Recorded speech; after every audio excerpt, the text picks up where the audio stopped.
আসসালামু আলাইকুম ওয়া রাহমাতুল্লাহি ওয়া বারাকাতুহু। প্রিয় শিক্ষার্থী বন্ধুরা, আশা করি তোমরা সবাই ভালো আছো। আলহামদুলিল্লাহ, আমি ভালো আছি। প্রিয় শিক্ষার্থী বন্ধুরা, আজ আমি তোমাদের ইসলাম ও নৈতিক শিক্ষা বিষয়ে অষ্টম শ্রেণীর ইসলাম ও নৈতিক শিক্ষা বিষয়ে তৃতীয় অধ্যায় পাঠ 1 ও 2 কোরআন মাজিদ ও তাজবিদ সম্পর্কে আলোচনা করব। প্রথমে পাঠ 1 কোরআন মাজিদ। প্রিয় শিক্ষার্থী বন্ধুরা, কোরআন মাজিদের পরিচয় হলো, কোরআন শব্দটি হলো আরবি। এটি কারউন শব্দমূল থেকে নির্গত। এর অর্থ হলো পাঠ করা, পড়া।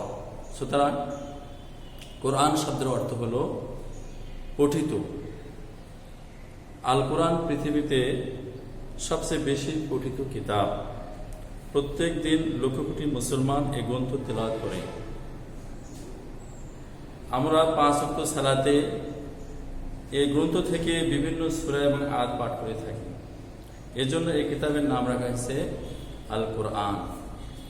ইসলামী পরিভাষায় আল্লাহ তাআলা মানবজাতির হিদায়াতের জন্য হযরত জিবরাইল আলাইহিস সালাম এর মাধ্যমে মহানবী হযরত মুহাম্মদ সাল্লাল্লাহু আলাইহি ওয়াসাল্লামের যে কিতাব নাজিল করেছেন তাকে আল কোরআন বলা হয়। এটি সর্বশেষ ও সর্বশ্রেষ্ঠ আসমানী কিতাব। সর্বকালের সকল মানুষের জন্য এই কিতাব হেদায়েতের উৎস। আল কোরআন লাওহে মাহফুজ তথা সংরক্ষিত ফলকে লিপিবদ্ধ। এটি প্রথমে কদরের রাতে প্রথম আসমানের বায়তুল ইজ্জা নামক স্থানে একসাথে নাজিল করা হয়। এরপর সেখান থেকে আল কোরআন আমাদের প্রিয় নবী হযরত মুহাম্মদ সাল্লাল্লাহু আলাইহি ওয়াসাল্লামের উপর নাজিল করা হয়। মহানবী সাল্লাল্লাহু আলাইহি ওয়াসাল্লাম এর 40 বছর বয়সে হীরা গুহায় ধ্যানমগ্ন থাকাকালে সর্বপ্রথম সূরা আলাকে 5টি আয়াত অবতীর্ণ হয়। তারপর রাসূলুল্লাহ সাল্লাল্লাহু আলাইহি ওয়াসাল্লামের জীবদ্দশায় প্রয়োজন অনুসারে অল্প অল্প করে নাজিল করা হয়। এভাবে 23 বছরে খণ্ড খণ্ড আকারে পুরো কোরআন নাজিল হয়। আল কোরআনের সূরাসমূহকে 2টি ভাগে ভাগ করা যায়, যথা 1 নম্বর হলো মাক্কি সূরা, 2 নম্বর মাদানী সূরা। প্রিয় শিক্ষার্থী বন্ধুরা, মাক্কি সূরা কাকে আমরা বলবো? যে সূরাগুলো মহানবী সাল্লাল্লাহু আলাইহি ওয়াসাল্লামের মক্কা থেকে মদিনায় হিজরতের পূর্বে নাজিল হয়েছে। যে সব সূরা মহানবীর মক্কা থেকে মদিনায় হিজরতের পূর্বে নাজিল হয়েছে তাকে মাক্কি সূরা বলে। এই সূরাসমূহে আকায়েদ সংক্রান্ত বিষয়সমূহ বর্ণনা করা হয়েছে, যেমন তাওহীদ, রিসালাত, আখিরাত, জান্নাত, জাহান্নাম, কিয়ামত ইত্যাদি। অন্যদিকে মাদানী সূরা কাকে বলা হয়? মাদানী সূরা হলো মহানবীর হিজরতের পর, মহানবী সাল্লাল্লাহু আলাইহি ওয়াসাল্লাম মক্কা থেকে মদিনায় হিজরতের পর যে সমস্ত সূরা নাযিল হয়েছে তাকে মাদানী সূরা বলা হয়। এই সমস্ত সূরায় সালাত, সাওম, হজ, যাকাত, জিহাদ, উত্তরাধিকার, নৈতিক এবং মানবিক মূল্যবোধ বিষয়সমূহ বর্ণিত হয়েছে। প্রিয় শিক্ষার্থী বন্ধুরা, আল কোরআনের বেশ কিছু নাম রয়েছে। আল কোরআনের কোরআন ছাড়াও আল কোরআনের আরো কিছু নাম রয়েছে। আল কোরআনের বিভিন্ন বৈশিষ্ট্যের আলোকে এই নামসমূহ রাখা হয়েছে। এগুলো আল কোরআনের বিশেষ মর্যাদা ও বৈশিষ্ট্যের পরিচয় বহন করে। নিম্নে আমরা আল কোরআনের যে নামগুলো রয়েছে সেগুলো আমরা আলোচনা করছি। এখানে তোমাদের অষ্টম শ্রেণীর পাঠ্যপুস্তকে 5টি আল কোরআনের নাম উল্লেখ করা হয়েছে। 1 নম্বর হল আল ফুরকান, অর্থাৎ পার্থক্যকারী। আল কোরআন সত্য, মিথ্যা, ন্যায় অন্যায়ের পার্থক্যকারী, এজন্য একে আল ফুরকান বলা হয়েছে। 2 নম্বর হলো আল হুদা, হেদায়েত বা পথ প্রদর্শন। কোরআন মজিদের মাধ্যমে ন্যায় ও সত্যের দিকে পথ প্রদর্শন করা হয় বলে একে আল হুদা নামে আখ্যায়িত করা হয়েছে।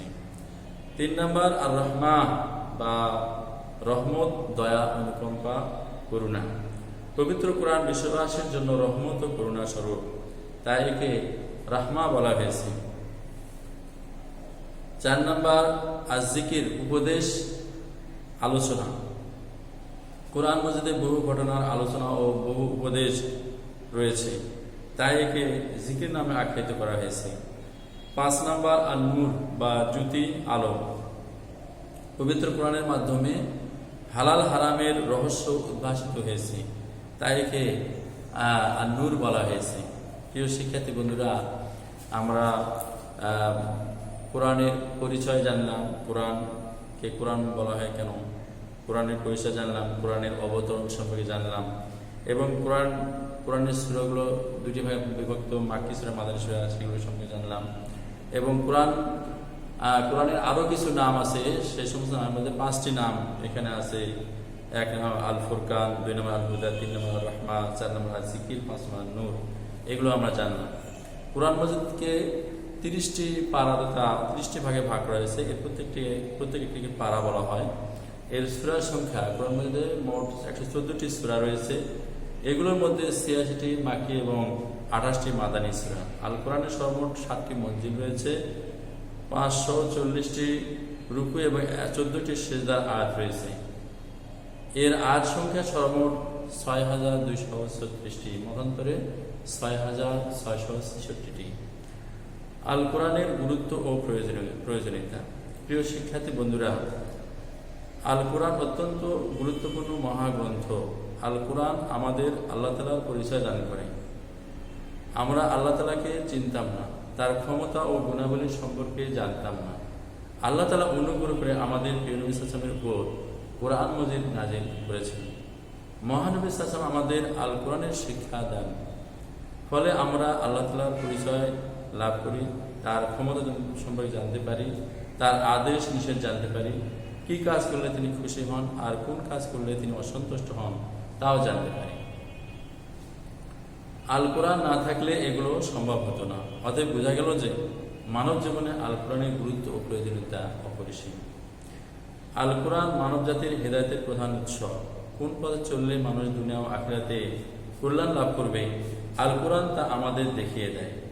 পাপ পুণ্য, ন্যায় অন্যায়, ভালো মন্দ ইত্যাদির পরিচয় দান করে। আল কোরআনের নির্দেশ মতো চলে আমরা কল্যাণ লাভ করতে পারি। আখিরাতে আল কোরআন বান্দার জন্য সুপারিশ করবে। দুনিয়াতে যে ব্যক্তি আল কোরআনের নির্দেশ মেনে চলবে সে হবে মহা সৌভাগ্যশালী, সে পাবে চিরশান্তি জান্নাত। আর যে কোরআন মজিদের আদেশ নিষেধ মানবে না তার স্থান হবে যন্ত্রণাদায়ক জাহান্নাম। আল কোরআন আমাদের নৈতিক ও মানবিক আদর্শ শিক্ষা দেয়। আল কোরআন অনুসরণ করে আমরা উত্তম চরিত্রবান ও আদর্শ মানুষ হিসেবে গড়ে উঠতে পারি। ফলে সমাজে শান্তি ও শৃঙ্খলা প্রতিষ্ঠিত হবে, অন্যায়, অত্যাচার, দুর্নীতি ইত্যাদি দূরীভূত হবে। আল কোরআন সর্বশ্রেষ্ঠ আসমানি কিতাব। এটি কোনো নির্দিষ্ট এলাকা বা নির্দিষ্ট জাতির জন্য নাজিল হয়নি, বরং এটি সর্বজনীন ও সর্বকালীন মহাগ্রন্থ। কিয়ামত পর্যন্ত যত মানুষ আসবে সকলের হেদায়েতের জন্য এই কোরআন নাজিল হয়েছে। আল কোরআনের শিক্ষা।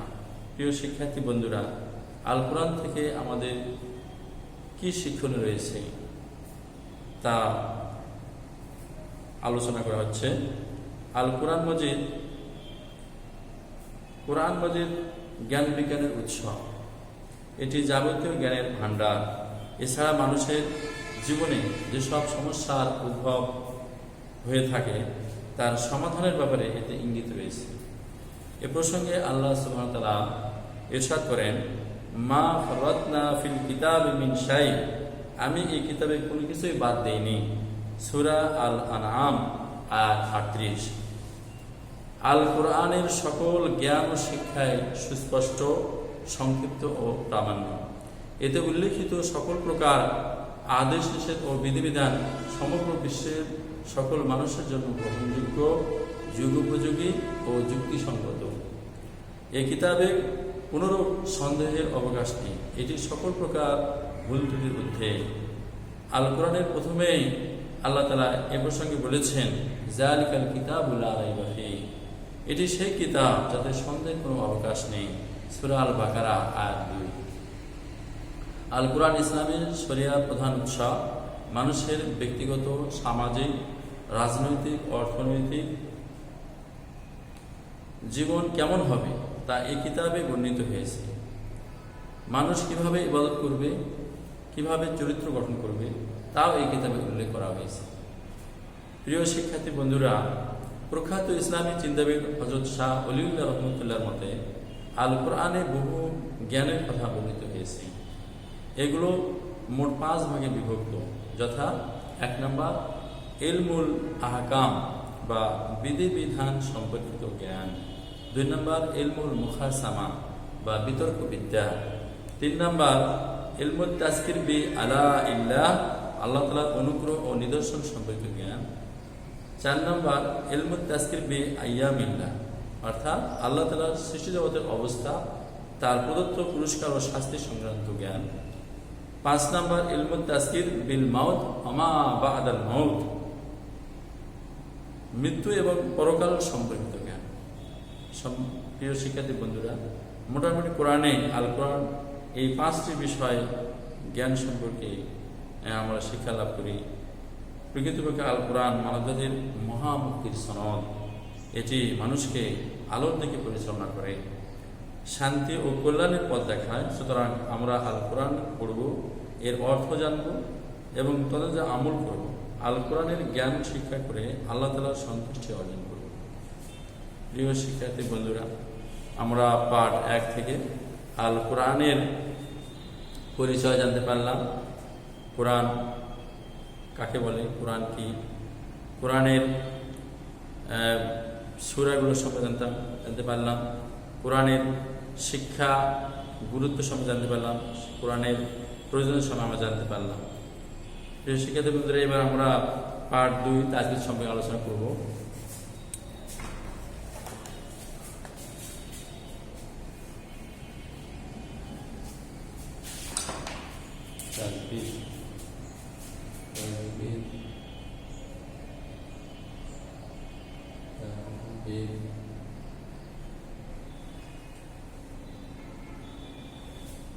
প্রিয় শিক্ষার্থী বন্ধুরা, তাজবিদ এটি আরবি শব্দ। এর অর্থ হলো সুন্দর করা, বিন্যাস করা, সাজানো। আর পরিভাষায় তাজবিদ বলা হয় পবিত্র কোরআন সহিহ শুদ্ধভাবে পাঠ করা রীতিকে তাজবিদ বলেন। অর্থাৎ আল কোরআনের যে প্রতিটি হরফের মাখরাজ এবং সিফাত মাদ ও গুন্না সহকারে সহিহ শুদ্ধভাবে কোরআন পাঠ করাকে তাজবিদ বলা হয়। কোরআন মজিদ তিলাওয়াত করলে অনেক সওয়াব পাওয়া যায়। এটি সর্বশ্রেষ্ঠ নফল ইবাদত। এর দ্বারা বান্দা বিরাট সম্মান ও মর্যাদার অধিকারী হয়। শুধু তিলাওয়াতকারী নয়, বরং তিলাওয়াতকারী পিতামাতাও এতে সম্মানিত হন। হাদিসে এসেছে, যে ব্যক্তি কোরআন পাঠ করে এবং তদন্তে আমল করে, কিয়ামত দিন তার পিতামাতাকে মুকুট পরানো হবে। এই মুকুটের ঔজ্জ্বল্য সূর্যের আলোর চেয়েও বেশি হবে।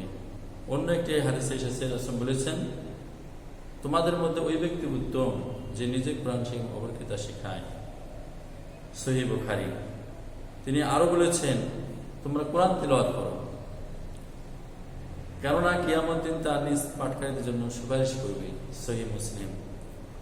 অতএব বোঝা গেল কোরআন তেলাওয়াত অত্যন্ত ফজিলতপূর্ণ আমল। আমরা বেশি বেশি নিয়মিত কোরআন পড়ব এবং অন্যকে কোরআন পড়তে উৎসাহিত করব। প্রিয় শিক্ষার্থী বন্ধুরা, তাজবিদের সহিত কোরআন পাঠের গুরুত্ব। তাজবিদের সহিত কোরআন পাঠের গুরুত্ব অপরিসীম। আল কোরআন তেলাওয়াতের ফজিলত লাভের জন্য সহিহ শুদ্ধ কোরআন পড়তে হবে, অর্থাৎ তাজবিদের সহিত কোরআন পাঠ করতে হবে। আর এজন্য তাজবিদের জ্ঞান অর্জন করা প্রত্যেক মুসলমানের জন্য আবশ্যক। তাজবিদ অনুসারে কোরআন তেলাওয়াত করা ওয়াজিব। তাজবিদ অনুসারে কোরআন না পড়লে পাঠকারী গুনাহগার হবে এবং তার নামাজ শুদ্ধ হবে না। তাজবিদ অনুযায়ী কোরআন পড়া সম্পর্কে আল্লাহ সুবহানাহু ওয়া তাআলা ইরশাদ করেন, ওয়ারাতিলিল কুরআনা তারতিলা, আপনি ধীরে ধীরে ও সুস্পষ্টভাবে কোরআন তেলাওয়াত করুন। সূরা আল মুজাম্মিল আয়াত 4। একটি হাদিসে রাসূল সাল্লাল্লাহু আলাইহি ওয়াসাল্লাম বলেন, এলমে কোরআনে পারদর্শী ব্যক্তি ওই সকল ফেরেশতার দলভুক্ত যারা নেককার ও আল্লাহর হুকুমে লেখা কাজে ব্যস্ত। আর যে ব্যক্তি কষ্টকর হওয়া সত্ত্বেও বারবার চেষ্টা করে কোরআন তেলাওয়াত করে, সে দ্বিগুণ সওয়াব লাভ করবে। সহিহ বুখারী ও মুসলিম। সুতরাং আমরা নিয়মিত তাজবিদ সহ কোরআন তেলাওয়াত করব। যদি কোরআন তেলাওয়াত করতে কষ্ট হয় তবুও করতে চেষ্টা করব। কোনো অবস্থায় কোরআন তেলাওয়াত ত্যাগ করব না। আর তাজবিদ শিক্ষা করব, এতে আমরা বিরাট সম্মান ও মর্যাদার অধিকারী হতে পারব। আল্লাহ পাক আমাদের সবাইকে তাজবিদ শিক্ষা করে সহিহ শুদ্ধভাবে কোরআন তেলাওয়াত করে আমাদের আল্লাহর সন্তুষ্টি, আল্লাহ আমাদের যেন নামাজ, আমাদের ইবাদত যেন কবুল হয়। আল্লাহ পাক আমাদের এই ভাইরাস থেকে, কোরআন তেলাওয়াতের মাধ্যমে এই ভাইরাস থেকে আল্লাহ আমাদের সবাইকে রক্ষা করেন, দেশবাসীকে রক্ষা করেন, এবং আমরা যেন এই ভাইরাসের সময় আমরা যেন সরকার নির্দেশিত যে নিয়মকানুন, মাস্ক পরা, পরিধান করা, নিরাপদ দূরত্ব বজায় রাখা, এগুলো যেন আমরা মেনে চলি এবং আমরা যেন সুস্থ সুন্দর জীবন যাপন করতে পারি। আল্লাহ পাক আমাদের সবাইকে তৌফিক শোনান। আসসালামু আলাইকুম ওয়া রাহমাতুল্লাহি ওয়া বারাকাতুহু।